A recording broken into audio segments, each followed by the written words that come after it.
Dhaka college ও city কলেজের শিক্ষার্থীদের মধ্যে প্রায় সংঘর্ষের ঘটনা ঘটে। অনেক আগে থেকে এই সংস্কৃতি চলে আসছে। কোনো উদ্যোগে এটা বন্ধ করা যাচ্ছে না। দুই প্রতিষ্ঠানের শিক্ষার্থীদের প্রতি আপনার নসিহত কী হবে? দেখুন,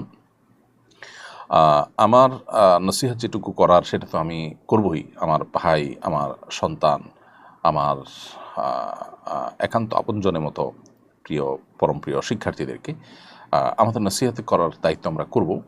নসিহত থেকে আল্লাহ তাআলা যাকে হেদায়েত দিবেন তিনি গ্রহণ করে সংশোধন হবেন, আর যাদের হেদায়েত থাকবে না তারা হয়তো সংশোধিত হবে না। কিন্তু নসিহতের বাইরেও আমাদের যে মৌলিক কাজটা করা দরকার তা হলো আমাদের জেনারেল শিক্ষায় ব্যাপকভাবে নৈতিক শিক্ষার ব্যবস্থা থাকা দরকার এবং নৈতিকতার চর্চার ব্যবস্থা থাকা দরকার।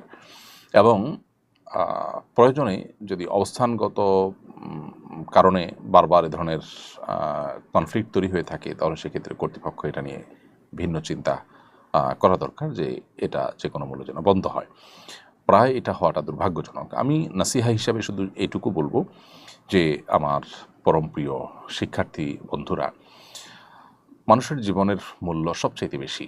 একজন মানুষকে আঘাত করা, একজন মানুষকে ক্ষতিগ্রস্ত করা কিংবা রাস্তা দখল করে কোনো কারণে, যত যৌক্তিক কারণে হোক না কেন, রাস্তা দখল করে মানুষের দুর্ভোগের কারণ হওয়া, এসব বিষয়গুলোকে ইসলাম নিষিদ্ধ করেছে, হারাম করেছে।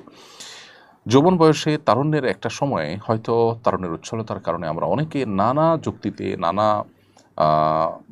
ইস্যুতে আমরা এই ধরনের কাজ করে ফেলি।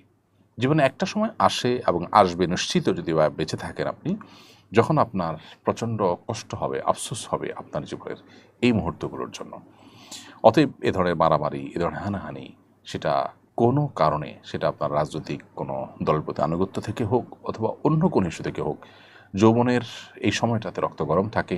ঠুনকো ইস্যুকে কেন্দ্র করে আমার কোনো বন্ধুকে কেউ আঘাত করেছে, কিছু বলেছে, অতএব আমি তুলকালাম করে ফেললাম, এরকমটি অনেক সময় তরুণদের মধ্যে হয়ে থাকে। কিন্তু বয়সে একটা সময় এসে এগুলোর জন্য অনেক আফসোস হয়, কিন্তু মানুষ আর পেছনে ফিরতে পারে না। এই জন্য বুদ্ধিমান তরুণদের কাজ হলো তারা এই সমস্ত ক্ষেত্রে নিজেকে নিয়ন্ত্রণ করবার চেষ্টা করে। একজন মুসলিম তরুণ তিনি নিজেকে নিয়ন্ত্রণ করবার চেষ্টা করবেন, নিয়ন্ত্রণহীন হবেন না। অতএব সবর করবেন এবং কোন অবস্থাতেই অন্যায়, অন্যকে আঘাত করা, মানুষের দুর্ভোগের কারণ হওয়া, এগুলোতে কখনো সামিল হবেন না।